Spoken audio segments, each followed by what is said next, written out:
ការខ្ញុំសូមជូនពរសុខភាពល្អតាណាអើយសុខភាពល្អ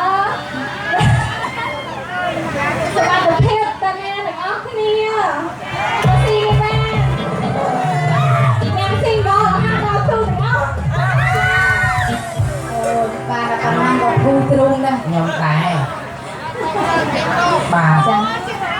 តែចឹងគេចាសូមបាត់ស្លូមកបាត់ចាដូចបងប្រុសបងស្រីក៏សូមឲ្យខាងប្រុសបងស្រីក៏បកស្រាយបាត់ស្លូមកបងបងណាចាដើម្បីឲ្យកូនប្រុសកូនស្រីរាំចារាំថ្ងៃរាំវិខា